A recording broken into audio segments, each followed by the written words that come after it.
नमस्कार मित्रों, आप सभी कैसे हैं। उम्मीद करते हैं आप सभी स्वस्थ एवं तंदुरुस्त होंगे। मैं नीतीश झा आप सभी का पुनः बीपीएससी दर्शन के यूट्यूब चैनल पर हार्दिक स्वागत एवं अभिनंदन करते हैं। जैसा कि हमने कहा था आपको, जो कि बीपीएससी 70वीं प्रीलिम्स की एग्ज़ाम 17 नवंबर को होने वाली है और लगभग 1000 से 1500 के बीच में आपको वैकेंसियां देखने को मिलेगी। वैसे ही कल के न्यूज़पेपर में 1230 नियुक्तियां की खबर आई है, जिसमें एसडीएम का 200, डीएसपी का लगभग 180 और कुल मिलाकर के लगभग 1230 अभी नियुक्तियां उसमें दी गई है। बस 1230 ही नहीं दोस्तों, आप देखिएगा ये बढ़कर तकरीबन 1500 तक जा सकती है।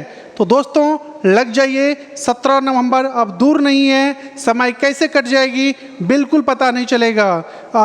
कल आपका गणेश चतुर्थी है, कुछ दिनों बाद नवरात्रि होगी, फिर कुछ दिनों बाद दीपावली, फिर भाई दूज, फिर छठ। बस छठ हो गया, बस 4-5 दिन बाद आपका हो जाएगा एग्ज़ाम। यानी आपका एग्ज़ाम जो है अब बिल्कुल त्योहारों से घिर गया है।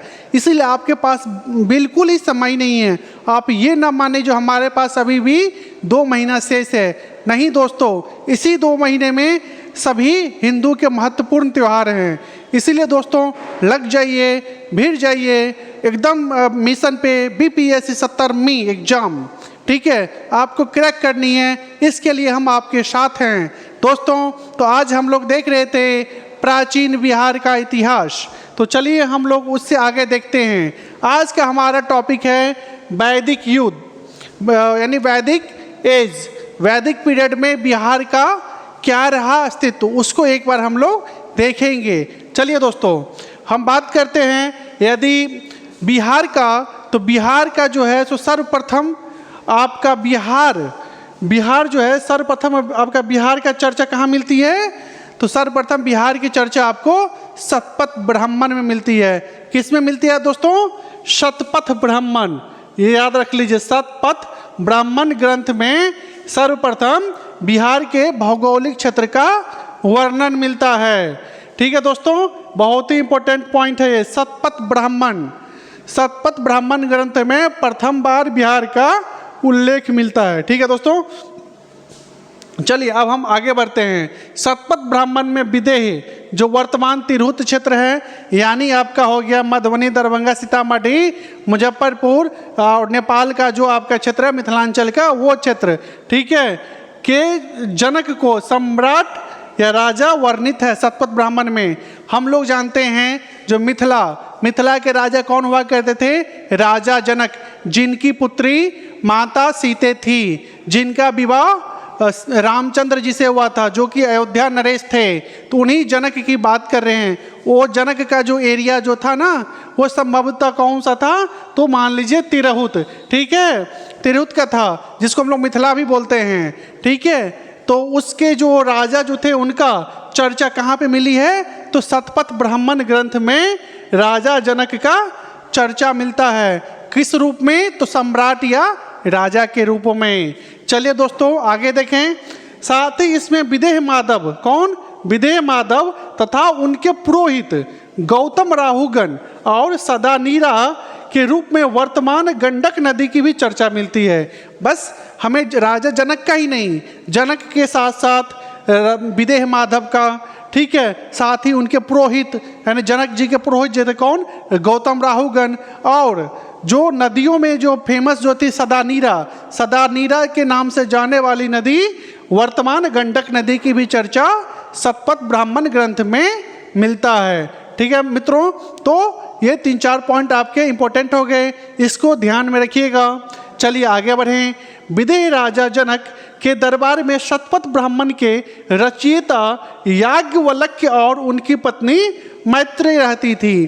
देखिए, राजा जनक के दरबार में कौन रहते थे? जो शतपथ ब्राह्मण के रचयिता थे याज्ञवल्क्य, ठीक है, और उनकी पत्नी मैत्रेयी, जो कहाँ रहती थी? उनके राज दरबार में रहते थे।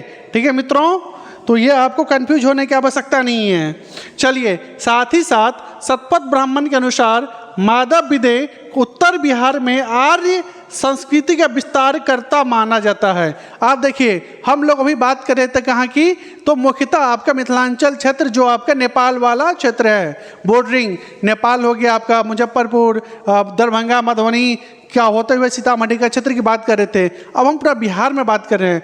बिहार में जो है सो शतपथ ब्राह्मण में वर्णित है किसको, तो माधव विदेह को बिहार में आर्य संस्कृति का विस्तार करता माना जाता है। चलिए दोस्तों आगे बढ़ें। विदेह अपने दार्शनिक राजाओं के लिए प्रसिद्ध थे। राजा विदेह कौन हुए, तो जनक जी। वो किसके लिए प्रसिद्ध थे, तो दार्शनिक राजाओं के लिए। इनकी राजधानी कहाँ थी, तो मिथिला जो है इसकी राजधानी थी। किसकी राजधानी, तो विदेह की। विदेह के राजा कौन थे, तो जनक, जिसकी राजधानी मिथिला। ठीक है, आगे हम लोग जब पढ़ेंगे कर्नाट वंश, ठीक है, तो कर्नाट वंश वही मिथिला का ही पढ़ेंगे। उसकी भी राजधानी दरभंगा हुआ करती थी, या मिथिला बोलते हैं वही। ठीक है, चले दोस्तों तो आगे हम बढ़ें। 6ठी शताब्दी से पूर्व में जब हम जाते हैं तो वहाँ पे हमें 16 महाजनपदों की जानकारी मिलती है। ठीक है दोस्तों, 6ठी शताब्दी से पूर्व के बाद हमें 16 महाजनपदों के बारे में जानकारी मिलती है, जिसमें से 3 महाजनपद बिहार में अवस्थित था। टोटल कितना महाजनपद था, तो 16 महाजनपद, जिसमें से 3 बिहार में। वो 3 कौन कौन था, अंग, आपका वज्जी और मगध। ठीक है, इन तीनों महाजनपदों के बारे में हम एक एक करके देखेंगे। पहले हम देख लेते हैं अंग आज का जो भागलपुर मुंगेर का जो एरिया है वो अंग महाजनपद हुआ करती थी। यदि हम बात करें मगध की, तो आज का जो गया और पाटलिपुत्रा का क्षेत्र है वो जो है आपका मगध का क्षेत्र हुआ करती थी। और वहीं हम बात करें आपका वज्जी की, तो आपका जो आज का वैशाली आप मुजफ्फरपुर का जो क्षेत्र है वो हुआ करती थी वज्जी का। ठीक है दोस्तों, तो चलिए हम थोड़ा सा देखें। यदि हम बात करें आपकी मगध, वज्जी और अंग का, तो इसका वर्णन हमें कहाँ मिलती है, तो इसका वर्णन हमें अंगुत्तर निकाय जो कि बौद्ध साहित्य है, बौद्ध साहित्य के अंगुत्तर निकाय और जैन साहित्य के भगवती सूत्र में हमें कुल 16 महाजनपदों के बारे में जानकारी मिलती है। तो 16 महाजनपद में तो 3 तो बिहार का ही है, तो यानी इन तीनों महाजनपदों के बारे में हमें जानकारी कहाँ से मिलती है, तो बौद्ध ग्रंथ के अंगुत्तर निकाय, तो वहीं जैन ग्रंथ के भगवती सूत्र से हमें इन 3 महाजनपदों के बारे में जानकारियाँ मिलती है। चलिए हम आगे बढ़ें। जैसा कि दोस्तों अभी हमने बताया अंग कहाँ पे है, तो आधुनिक भागलपुर और मुंगेर जनपद। ठीक है, जिसकी राजधानी चंपा थी। राजधानी कहाँ थी, चंपा। बिंबिसार ने बाद में ब्रह्मदत्त को हरा करके इसको अपने राजधानी में मिला लिया। ठीक है दोस्तों, चलिए हम आगे बढ़ते हैं। वज्जी संघ मगध के कहाँ पे था, उत्तर दिशा में 8 गणराज्यों का एक संघ था। वज्जी संघ कहाँ था, जो चंपा वज्जी संघ जिसके लिए हम बोले हैं आज जो वैशाली का क्षेत्र है, वो जो क्या था 8 संघों का क्या था, गणराज्य था। ठीक है, जिसमें विदेह, वज्जी और लिच्छवी क्या था, महत्वपूर्ण था। चलिए, पुराणों के अनुसार राजवंश बृहदत्त वंश से प्रारंभ होता है। यदि हम पुराणों को माने तो बिहार का राजवंश कहाँ से स्टार्ट होता है, बृहदत्त वंश से। ठीक है, बृहदत्त वंश से। लेकिन बृहदत्त वंश के बाद हमारा कौन सा वंश आता है दोस्तों, जब बिंबिसार का जो हर्यक वंश होता है वहाँ से संभवतः जो है आपका मगध का उत्कर्ष होता है। लेकिन पूछा जाए जो प्रारंभिक सबसे पहला बिहार का जो कि पुराणों के अनुसार कौन सा आपका राजवंश था, तो बृहदत्त वंश। ठीक है दोस्तों, हम जब मगध राजवंश की मगध जब हम पढ़ेंगे तो इसमें हम इसको डिटेल से जानेंगे। चलिए दोस्तों, अब हम देखते हैं ऋग्वेद में मगध क्षेत्र को कीकट, ठीक है, और इसमें निवास करने वाले लोगों को व्रत्य कहा गया। देखिए ऋग्वेद में बिहार का जो है आपका मगध का क्षेत्र उसको क्या कहा गया है, कीकट कहकर संबोधित किया गया है। और उसके शासक परमांगद थे। कौन थे, परमांगद। किसका, तो कीकट, जो कि ऋग्वेद में वर्णित है मगध क्षेत्र के लिए। और वहाँ के निवासी जो थे उसको क्या कहा गया, तो उसको कहा गया आपको व्रत्य। क्या, व्रात्य। चलिए दोस्तों आगे हम देखते हैं, वायु पुराण और पद्म पुराण में गया, राजगीर, पुनपुन आदि को पवित्र स्थानों की श्रेणी में रखा गया है, तो वहीं वाराह पुराण में कीकट को अपवित्र प्रदेश कहा गया है। दोस्तों थोड़ा सा हम लोग इसको वापस देख लें। जहाँ वायु पुराण और पद्म पुराण में गया, राजगीर, पुनपुन को पवित्र स्थान के रूप में रखा गया है, तो वहीं मगध यानी कीकट को किसमें, अपवित्र में रखा गया है। किसके अनुसार, तो वाराह पुराण के अनुसार। चलो दोस्तों आगे देखें, मगध का सर्वप्रथम उल्लेख जो है अथर्ववेद में मिलता है। मगध का सर्वप्रथम उल्लेख हमें कहाँ देखने को मिलती है, अथर्ववेद में। ठीक है दोस्तों, तो हम आगे बढ़ते हैं। हम यदि बात करें बिहार में वैदिक संस्कृति का प्रसार जो है मुख्यतः कब से हुआ है, तो आपके उत्तर वैदिक काल से हुआ है। इसी काल में बिहार का आर्यीकरण प्रारंभ हुआ, यानी यहाँ पे लोग रहने लग गए सुव्यवस्था से, और लोहे का यूज भी होने लगता है।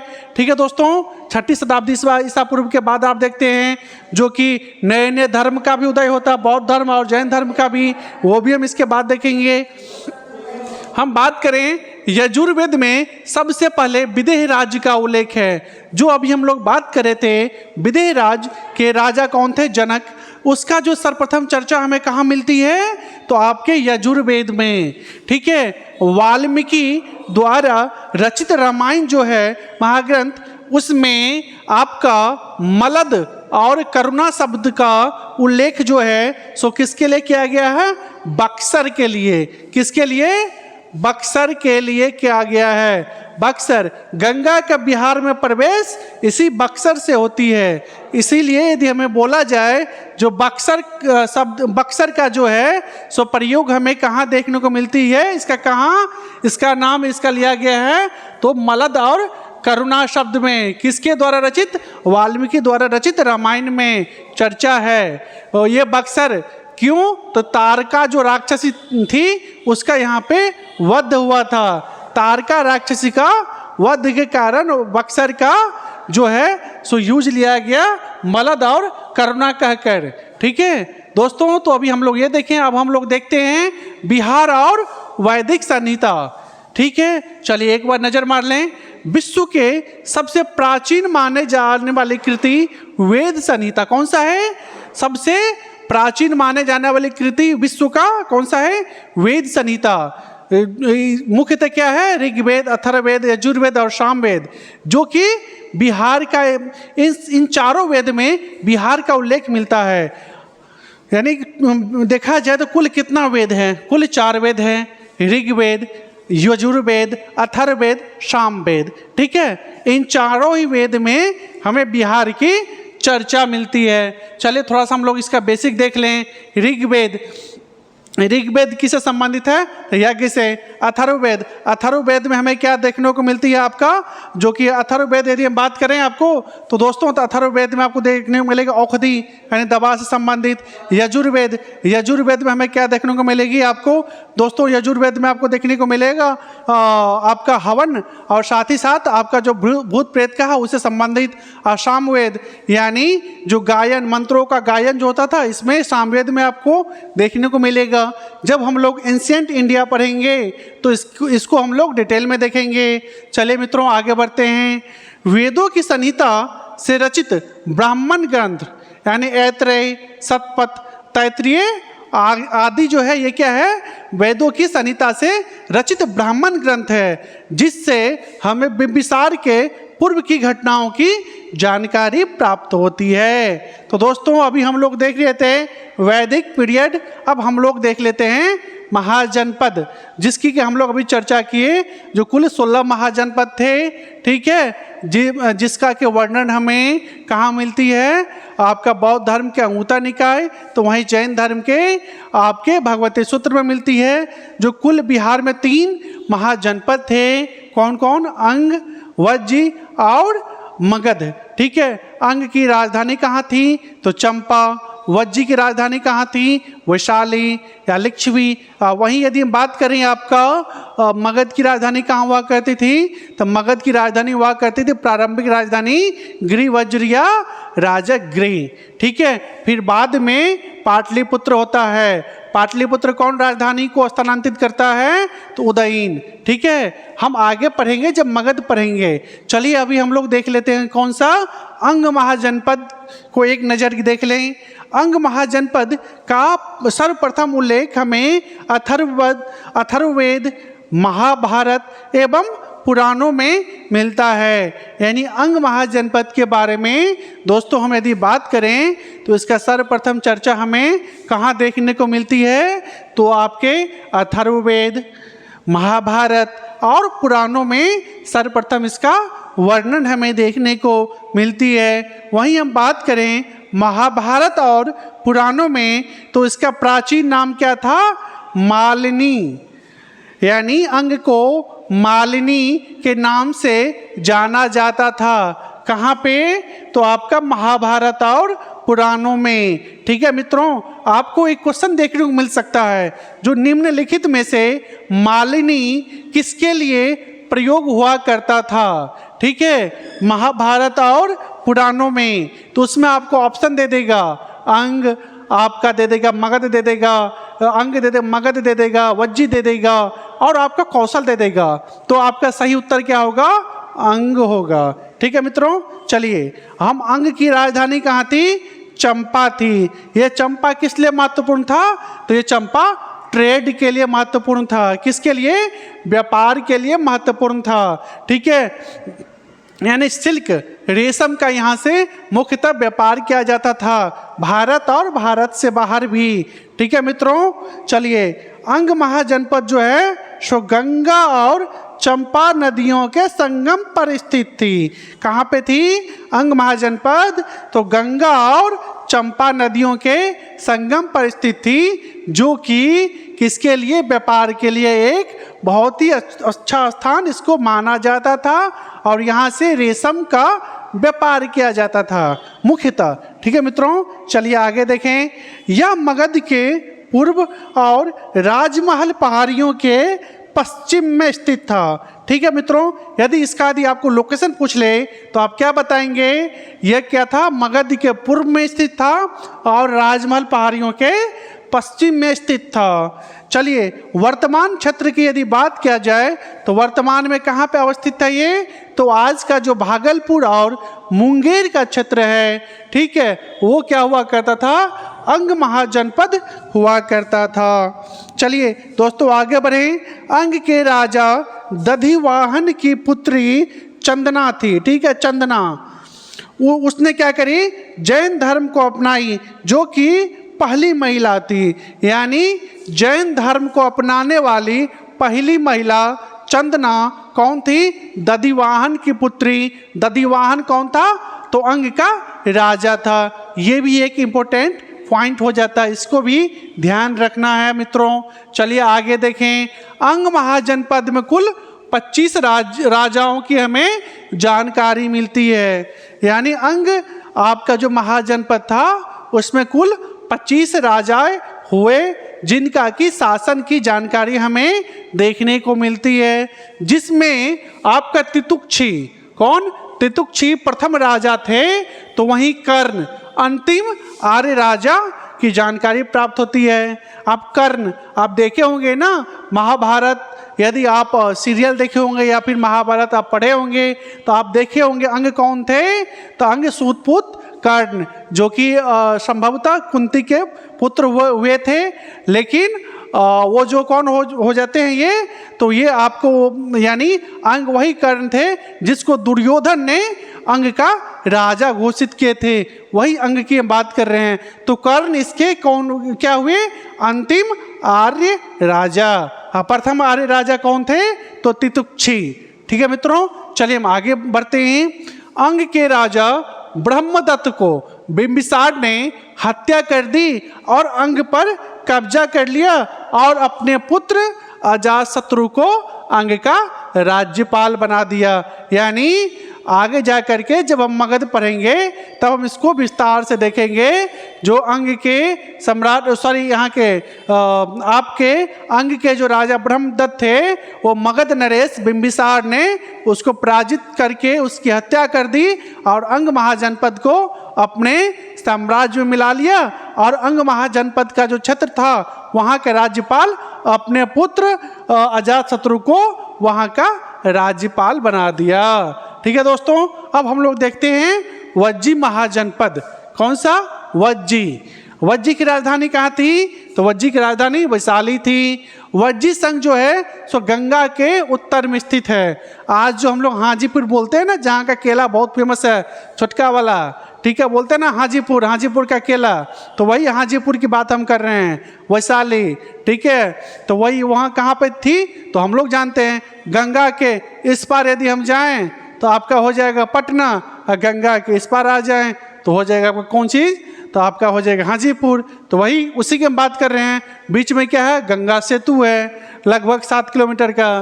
तो ठीक है, तो उसी की हम बात कर रहे हैं। यानी आपका क्या था? वज्जी संघ गंगा के उत्तर में स्थित था। गंडक नदी द्वारा कौशल से इसको अलग किया गया था। ठीक है दोस्तों, इसका विस्तार हमें कहाँ देखने को मिलती है? वैशाली, मुजफ्फरपुर।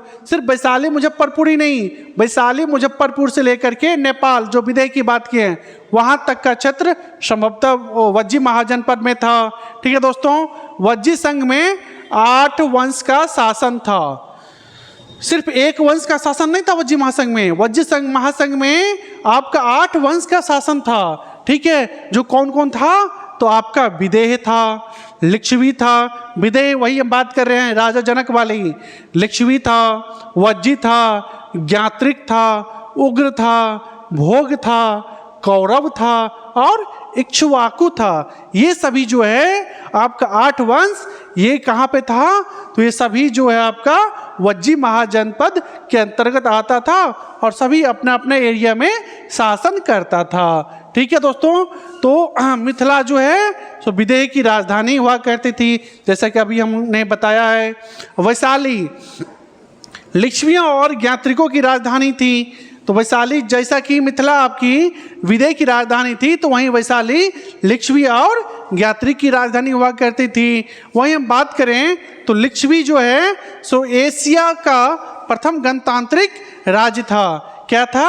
लिच्छवी राज्य जो है सो एशिया का प्रथम गणतांत्रिक यानी रिपब्लिक स्टेट था। ठीक है मित्रों, यदि हम बात करें तो मगध सम्राट अजातशत्रु ने अपने मित्र वश्यकार की सहायता से वज्जी संघ में फूट डलवा दी और उस पर आक्रमण करके वज्जी संघ को पराजित करके मगध साम्राज्य में मिला लिया।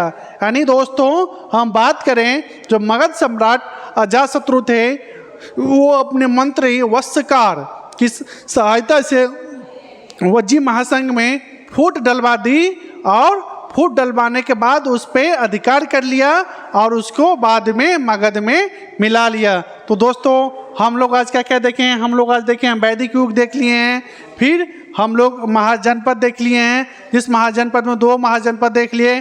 कौन कौन सा? अंग महाजनपद देख लिए और वज्जी महाजनपद देख लिए।